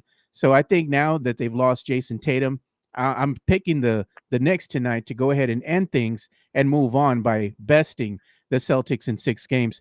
What's your opinion on that, LG? You think you think the Knicks are going to be able to go ahead and beat the Celtics tonight? They better. I'm rooting for them, honestly, because who doesn't? Boston, they just lost their best dude.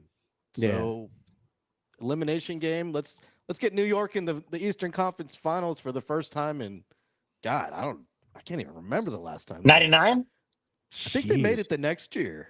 With Allen Houston? They go back to the No. finals? Not the No, finals, no. but the Eastern Conference Finals. Oh, the Eastern Conference. I'm sorry. I'm Yeah. sorry. I think they did. I think That they I don't did. know. Maybe, But yeah, maybe, it's been over 2 decades since the Knicks Yeah, have been yeah. anywhere near this close to the finals. So yeah, Yeah. let's get a New That's York. when you had Yeah. Let's get New York John in the Eastern Starks, Conference Finals. Latrell Yeah. Sprewell, Allen Houston, man. Yep. Hey, New York wants to party like it's 1999. You know what I Why mean? not, When man? when they made the finals as an 8 seed, without Patrick Ewing. You know what I mean? Playoffs at the Garden. I'm yeah. all for it. Let's do You know it. what, man? Yeah. And that's the thing, man. New York's New York. Like as a city, it's amazing. It's a hub of so much cultural and economics. Having them in the finals is a big deal. Like it really is. Like It so, is. yeah, It is. yeah, For it the is. market, It's for New the York. Yeah, of NBA course, wants yeah. them in the finals. You for sure. you got the Jenner sisters who are LA born and raised, rocking New York shit out there with with my man. So it's a big deal. So it was the 2000 season. They lost to Indiana 4-2 Okay. in the 2000 Yeah, Eastern but the year Conference before that, Finals. they went to Yeah. the They actual went to the finals, right? In finals and lost to '99. the Yeah, Spurs the in Spurs. Yeah, in the So they lockout went back to season, the yeah. Eastern. Okay, yeah. Yeah, man. So This hopefully, kind of gives me like an old school vibe, like yeah. Knicks and Pacers. Like those aren't teams that are Boston and Milwaukee have been more of the East teams. This is like an old school throwback to have New York and Pacers. Yeah. So you know what I was going to show you here because we're getting close to bringing the show to an end here, we got to talk about some boxing, man. Oh, and me please. and Fernandez, man, we love to talk about some boxing because boxing kicked off with the bang, man, and now it's going to be banger after banger after banger moving forward here in the summertime. If you're a boxing aficionado, this is your time to shine, baby. So we got the great Pac-Man coming back, man. Look at that. Oh, yeah. Manny Pacquiao, bro. Look at that. First Shout footage. out to my fellow Filipino. Yeah, bro. You know who he's fighting, right? No. You know who he's fighting? Jake San Paul. Antonio's own. No. Barrios. San Antonio's Mario Barrios. Are you kidding me? Mario Barrios for San What are Antonio. you doing, Manny? Come on. Yep. Man, Barrios got a belt. He's got a WBC belt. Congressman Pacquiao. 4 years removed Filipino from fighting. Grammy Award-winning you know Manny what? Pacquiao. Hey, man. I love me some Manny, bro. The You Manny don't need to shirts, be fighting bro. anymore, dude. Bro, exactly. He must be hard on cash. Bro, I love me some Manny back in the day. I was a Manny guy, bro. I love Manny. I had the shirts. I'm not even Filipino, but like I love Manny Pacquiao because dude's amazing. I mean, you want to talk about a buzzsaw of a fighter. I mean, this dude is just crazy, right? Even when he fought Marquez and Barrera, who are Mexican legends. Yeah. I was a Manny guy during those fights. My people disown me for being a Manny guy during those Barrera and Marquez fights. I love Manny Pacquiao, but man, 4 years removed from fighting. It's tough to get back in the ring again. It's been a lot longer than that, to tell you the truth. Yeah. Well, yeah, you're right. 4 years, and then he had like a 1 year fight that he didn't look good. So yeah, that's a long time to be outside the ring, man. And Barrios, as flawed as he is, he's a young. He's young. I mean, he's young. He's up and late coming. 20s. He's got He's the something to late 20s. Not prove. even 30. Yeah. He's a young guy. He's in his prime. Like he's a strong, big guy. Like I don't want to see. You know what's? You live too long to see your heroes just get beat up. And nobody wants to see that. Like I didn't like seeing Tyson in the ring. I don't want to see exactly Manny Pacquiao fight a young boxer. Tyson lost to guys that couldn't lace his boots in his prime. Oh, you know what I mean? Bro. He would have bested them in 30 seconds, brother. Exactly. That's the same thing with Pacquiao. Pacquiao, like in their both primes. Oh my God, Pacquiao would have blew out Barrios in one round. What did we say, Rick? That they forget, these youngins nowadays forget how great the great ones really were in their prime. Like, man, you go back and watch the old fights, and you're gonna see these dudes fighting in their prime. There's something special, man. They forget. They forget because they see the old man, just like Oscar De La Hoya. Even though he's become the villain, if you go back and watch his fights when he was in his prime, he was a special fighter, bro. He was still a good fighter. He was. Yeah. I know that. De La Hoya, man, he's kind of pissing me off lately of what he's saying and pendejadas, bro. Mamada. He is, but you can't take away from when he was a fighter.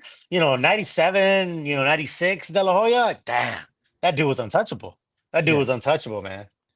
Yeah, I mean, you got to go back and watch the tape, man, and look at these guys when they were in their prime. Even though they might going to be at Vegas. Sorry, yes. I didn't mean to interrupt. Vegas. To be in Vegas. Pisses me off. He's doing that. You know what this Vegas, stupid fight, dude? It's dumb, but it's. I can't believe that Julio Cesar Chavez has resorted to taking that fight against Paul, and then his dad has come out and said, "Hey, man, the great Julio Cesar Chavez Sr. went out there to see his boy, and he says, you know what? He's looking good in practice. A father's going to go ahead and praise his son because Julio Cesar Chavez Sr., if I was him, I'd be disappointed in Junior, man, because Junior was given a lot of opportunities to do something. Absolutely. And he squandered those opportunities, and he has been a mere shell of what his dad used to be, right? Like he hasn't lived up to the billing, man. When you talk about athletes going out and having sons, right? And you're like, all right, well, let's see where this kid's going to pan out. Case in point, Bronny James, and you look and they come from a good pedigree, but it doesn't also translate to the son, even though they might have that DNA in them. And Julio Cesar Chavez Jr. has been one of these fighters that you look at and you're like, man, maybe this guy's going to do something early on. And it just has not panned out, man. And I think the biggest problem has been the work ethic and what's in between the ears, man. It's all a mental thing with him. And, taking this Paul fight, if he doesn't win this fight against Paul and it's just an exhibition fight And I hate watching these stupid ass fights because it's not worth the pay-per-view, man. It's blasphemy. It's not a true sanctioned fight in the sense that you're going to be exchanging belts or anything like that. It's pure entertainment, you know. But what does this say about Chavez Jr. if he doesn't win, Rick? I mean, what does it mean? You know, it's sad because Chavez Jr. actually has the tools and the physical. You know, dude's like 6'1", 170 pounds. And for boxing, that's a big dude. You know what I mean? Um, he's got the physical tools to be a good fighter, but like you say, he doesn't have it between the ears. He doesn't have the work ethic. Um, boxing, I think a lot of sports are like this, but boxing even more so is you got to be hungry, man. Like because Chavez Senior came from impoverished Culiacan, Mexico, like from nothing, from dirt, right? You gotta it's hard to be driven and motivated when you wake up in silk pajamas. You know what I mean? Yeah, When true enough, you know man. what I mean? Exactly. When you wake up with maids making you breakfast, like it's In a really hard. I mansion, mean, bro. You're in a exactly. mansion, man. Come on. Yeah, I'm just saying. I feel it even with my own kids, and I don't even I'm have just all saying. that. But my kids, grew up a very different life than I did. So Yeah. the mentality is just different, man. When push comes to shove, and when like you got to go to the brink of like, am I gonna put my life on the line for this? I don't know. When when you grew up with a bit of a silver spoon, so um, it's just sad because this is kind of a loophole for Jake Paul, if you will, Yeah. and follow me what I'm saying, because Chavez Jr. has had world title, he's had belts. Technically, by the definition, he is a former world champion. He is so Paul is finding a loophole to be able to say, I beat a world champion. I beat a former, champion. And if he does beat Chavez Jr., you know what I'm saying? Like he's trying to find the easiest route to say, I beat a real boxer, I beat a real world champion. Because Paul has done a lot of like YouTube fights and fought celebrities and all that. He hasn't been taken serious. The one time he fought an actual boxer, Tommy Fury, Yeah. Tyson Tyson Fury's Fury's brother. little brother. Yeah. Tyson Fury's, or I'm sorry, Tommy Fury beat him easily. And Tommy Fury's not even a good fighter. He's like an No. amateur fighter, but he's like a schooled amateur fighter. Like, you know what I mean? Like he grew up fighting. So Jake Paul, to me, Jake Paul is a pretty good amateur fighter. Like I remember at first I hated the whole Jake Paul thing. I will say this. He does train and he works out and he does do boxing and he does do promotions. Um, but he's like an amateur fighter. Like if his name wasn't Jake Paul and he didn't have those millions of dollars behind him, Yeah. he'd be a guy fighting in It, Techport. it reminds me Techport of to San when Antonio. it reminds me when Andy Kaufman back in the day tried to fight. Was it Lawler, the wrestler? Yeah. Oh yeah. yeah, yeah. It's Yeah, like yeah. he's using his fame to get these fights, and it's genius. I mean, more Mm-hmm. power to him. He's making millions of dollars off of it, but he's not taken seriously as a Right. serious fighter. And Mhm. at this point, everyone's tuning in to hoping he gets knocked out. Right. That's That's the the draw. Yeah. Yeah, Yeah. that's Yeah. the draw. Yeah. When No, is he you're gonna right. get And knocked out? And when he does right. eventually get knocked out, is there still going to be a draw after that? Right. You And, know? and that's the thing. And even Floyd Mayweather said this. You could tune in to watch me win. You could tune in to watch me lose. But at the end of the day, you're tuning in. You know what I mean? So it's a business, and I don't knock Paul. Like, hey, he's a smart businessman. Yeah, it's him and his brother. I Yeah. think Jake and Logan Paul are some of the smartest businessmen and smartest thinking guys in America Oh when it yeah. comes to marketing, when it comes to that. Now, people hate villains. You know what I mean? Like LG just said, people want to tune in to watch you lose, but they're tuning in. You know what I mean? They're paying, Yeah. they're there. So, take that for what it's worth. Yeah, but at the end of the day, you got that faction of fighting going on. But then we really get hyped up for some up and coming fights that are going to be happening when it Mhm. comes to the pro level. You know, you Yeah. even have the chatter with Tyson Fury, with Eddie Hearn trying to get him to come back in the ring and make the fight happen. And Mhm. he's really Yeah. just sitting on his laurels right now, not making a decision, Mhm. keeping everybody guessing. I don't know if that fight's ever going to happen, man, because I don't know if Tyson Fury is ready to go get back in the ring, so to speak. He's kind of said he's going to want to retire, kind of put the gloves Mhm. up, kind of walking away. If you haven't worked out, if you haven't trained and all these and done any of that, and then you're supposed to go ahead and say, "Ah, man, I'm going to get ready for this fight." You got to ask, man, is the mind there? You know, Mhm. mentally, are you there? Because it's a mentality thing.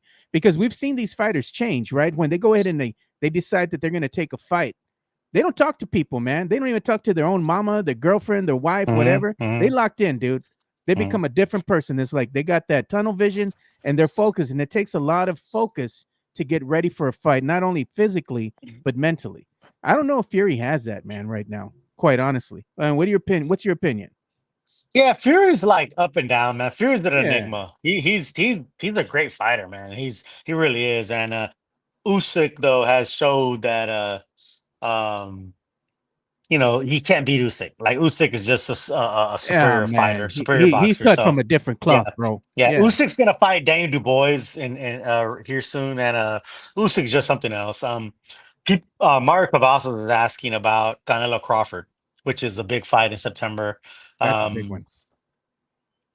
Um, Crawford is amazing. Crawford is a uber talented switch hitter, and what I mean by that is he could fight lefty, he could fight righty, he could do everything. Um, I just worry about Crawford coming up two weights. I mean Yeah. that's a lot, man. That's a lot, man. Two weight classes. I mean, sheesh. The old adage is a good big guy usually beats a good little guy. So Canelo, even though he slipped a little bit, I still think Canelo just has enough to beat Crawford. Canelo is very cunning in the ring, dude. And that's the thing that people hate about Canelo is that Canelo doesn't have to go ahead and be this type of fighter or the caliber of fighter that people want to see, where it's entertainment, where you have to go out there and you're just throwing haymakers in the middle of the Mhm. ring, boom, boom, boom, boom, and just going at it, and people want to get entertained. Like they see the featherweights, you see the Mhm. lightweights, and those guys are throwing hands, bro. They're going fast. Boom, boom. It's exciting. People get Yeah. up for those types of fights. But when you're getting into the middleweight, the super heavyweights, you got to be more methodical with your approach, because you got to be able to go ahead and go the distance. Because the longer the fight goes, the more money you're going to make. It's more entertaining to the fans, and at the end of the day, you're going to be asked back because, hey, man, you went ahead and put on a show because you went the full distance. Canelo, at this stage of his career, he's very cunning, man. He's using all that data that he's downloaded throughout all these fights to where he's just picking people apart because he doesn't have to go ahead and throw hands anymore. He can just go and get those body shots and wait for his opponent to make a mistake and capitalize on that mistake. And he's very methodical in that way. And his fights aren't always exciting, but they're telling of where he's at in this stage of his career. I mean, he's the king right now, and if you want to go ahead and be the best, you got to beat the best. And until somebody can find a way to finally make him engage and make him switch his stance there and kind of bring him out, and you make him fight your style now, all right, then maybe you can go ahead and best him. But the thing with Canelo is that Canelo's very good at being locked in and sticking to that game plan until somebody can make him crack. They ain't gonna be able to beat him, man. That's just my opinion. What do you think there, LG? Oop, mute there. I mean, I agree 100% with you. I don't know much about boxing, but Canelo, yeah, he has become that master of his craft to where he can just dance around the ring and make the He's the fight, old junkyard dog, bro. take you to 12 like he just did the last week. Yeah. And it makes for a crappy product for the viewer, but at the end of the day, he's cashing his check, and I can see why he picks the fighters he does of late. Yeah. And we want to see the young guy, like you said, we want to see the young guy out there again. But once they get into their later twilights of their career, this seems to happen to all the boxers, Yeah. at What least about of the modern era, at least. yeah? What about you, Rick? What say you, Rick, about Canelo and his, I guess, his fighting stance nowadays? As he's getting older and getting longer in the tooth of his career. No, man. I mean, it's funny because LG says that he doesn't know a lot about boxing, but he hit it right on the nail. He hit it right on the nail on the head. Whether it's Floyd, whether it's Oscar, shit, you could go back to Sugar Ray Leonard. Yeah. Um, you get to a certain so this is what happens with fighters. You work so hard to come up in ranks, right? You fight everybody. Even like Floyd, right? People always criticize Floyd about who he cherry picks and he never fought nobody.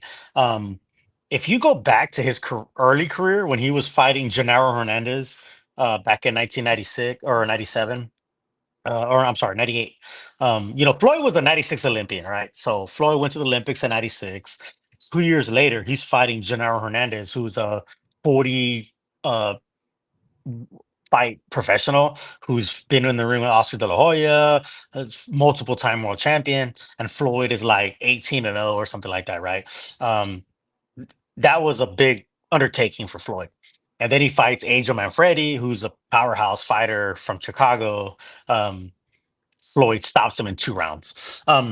So you go, you try and win, and you do all these things to make it to a precipice where now I'm the man. Now I can dictate who I fight, who I don't fight, what money I make.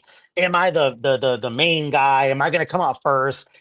What gloves are we going to use? Like all these details, right? So I mean, again, man, I'm a simple guy. It's just like anybody else in their job. When you first started at a company, you're not the man. Nobody knows you. You ain't shit. You got to prove yourself. You do all these things to prove yourself. And after a while, though, when you get a certain corner office with a view, are you still going to be, cleaning toilets? Are you still going to be doing this? And no, of course not. Hey, I've worked to. Why did if I don't, if you could just get that position without working, then why does anybody work? Yeah. So that's kind of the juxtaposition I'm trying to make, where it's not that different from anybody else. Like you work your ass off when you're young and you're new in a position or whatever, and then you get to where you're at. Not that you forget where you came from and you're above anybody, but you get to a position where, hey, I don't got to do those things no more. You know what I mean? Like I work my ass off to get where I'm at. So fighters get to a point where they could dictate a little bit more. And yeah, it does suck for the viewing public, like LG said. It makes for kind of a shitty product sometimes when you don't fight the best or whatever. But people in the chat are talking about David Benavidez, who is a great young fighter, and I would love to see Canelo fight him. We all would. But there's Yeah. always gonna be another young fighter who's gonna come up. You know what I mean? So it goes back. It's not just new to Canelo. If you know anything about boxing, Aaron Pryor used to talk to Sugar Ray Leonard and say, "Hey, you forgot about me. We used to spar together. We were boys. When you became big time, you forgot about me. You don't want to fight me no more." People say Sugar Ray Leonard duck Aaron Pryor. It's not new to boxing. It's just you're new to boxing, Yeah. and you see it now. So Look at, they got a good comment here. Mexican Junior does. Who wins between Bam and Inoue? That's gonna be a good match, bro. Ooh. Wow. Man, I love my guy Bam. He's a San Antonio guy. He's puro. You walk into A-Ball Coffee at Southtown, you'll see Bam there having a coffee with the people. He's a man of the people.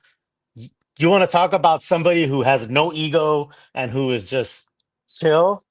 Bam. You ever meet Bam? You'll run into him at HEB. Like Bam is the chillest, coolest dude ever.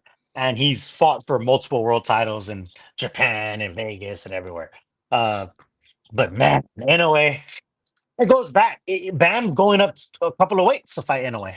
So, as much as I love Bam, I think Inoue is just too big for him. Inoue he's proven too. He can get knocked down and he can get back up again. So Yeah. Inoue Like ain't the no song, slouch, right? man. Yeah. That'd be Yeah, interesting, no. dude. I'd like to see San Antonio's own go up against him. Hey, if anybody could get to Inoue, it could be Bam. Bam has skills that are just fucking off the charts, man. Bam is a very skilled fighter. He could fight lefty, he could fight righty. He could, he's with Robert Yeah, Garcia. switch it up. Yeah. Good training camp. He's aggressive. Inoue is a little bit chinny. He gets caught, but Inoue usually comes back. So it'll be good. I just feel like Bam coming up a couple of weights is what just like kind of similar to Canelo Crawford. Crawford. Yeah. That it's hard for a small good fighter to beat a bigger good fighter. You know. Yeah, and they do have a fight coming up here. I mean, this is going to be like an Australian card that's coming up. You know, if you want to go ahead and see that, then we leave the headline there is going to be Caesar Vaca and Goodman, Sam Goodman going at it. That's going to happen tomorrow. I don't know exactly where you're going to be able to see this one. It's going to happen around 7 p.m. But maybe DAZN, maybe DAZN. DAZN. Yeah, DAZN usually has some of those overseas fights. Yeah, it's going to be a pay-per-view, but it's an overseas card, so it's probably more than likely going to happen earlier in the day, you know? Yeah. So that's the only thing with these fights, especially the anyway fights. You got to wake up early to see it because even if he's in Japan, it's going to happen like at 3 or 4 in the morning, dude. Real early. Yeah. I've woken up at 3, 4, 5 in the morning to watch anyway fights, and man, it's tough, man. It's tough to do that stuff, you know. So I'm glad when he comes to fights in Vegas, you know. Exactly, man. All right, so we're going to go ahead and start bringing this one to a close here because we got a little over, which is fine. We're talking boxing. We're having a good time. It's Friday, and we don't give a damn, but we also got to go ahead, and I got to get ready for work. But we're going to go ahead and give everybody a time to go ahead and plug themselves. We're going to start with ULG. You have a YouTube channel that you've just launched big time here, and you call it LG's House. Is what you have going on. That's the podcast that I launched on my YouTube channel. You can follow me on YouTube at DJLG210 and all my other socials as well. Same handle. And yeah, we'll be doing a Sports Cave live on Monday at 8:00 will be the next show. And who knows, I may jump on this weekend and do some surprise pop-up shows here and there. We'll see. Yeah, that's cool, man. If I see you pop up on the feed, I'll definitely give you an RT there, give you a plug, you know, definitely. Appreciate it. Hey, Twitter world. We all support each other, man. We're all about everybody rising up, you know. And Rick, where can they go ahead and follow you on the social media? I know you're really active on the X, brother. Yeah, man. Yeah, Rose Fernandez. Go ahead and hit that follow, man. I appreciate you guys. Chicana Fuerte, my better half, the beautiful Latina behind the lens. You could go ahead and follow her and our videography social media company, Fuerte Productions. I really appreciate that follow and that plug. If you guys need any videography work, whether it's quinces, weddings, she's gonna go to Austin tomorrow to do a Austin FC shoots. Nice. Yeah, man. Yeah, definitely. Hit us up. All right, so you can go ahead and catch, you know, Rick here and LG on the social medias there. Make sure you go ahead and follow LG on YouTube. Make sure you subscribe to not only his YouTube channel, but also his show, LG's House. And also go ahead and give some love to our boy here, Sam Freese, Biggest Puma at the Sports Cave, man. At Sports Cave Live on YouTube. We launched his channel as well, so we'll be on there at 8:00. Yeah, make sure you go ahead and give Sam some love too. He does great stuff out there. Great work all around, man. Well, for Rick, also known as Fernandez, and for LG here, I'm Joe Garcia. Thank you guys for tuning in and watching another episode of the Area 210. We'll see you boys on Monday. Stay safe, have a beer, and you know what? Might be a good day to go out to a river, get into the pool or something. So stay safe out there, brothers. We'll see you all on Monday. We're out. Peace. Stay puro.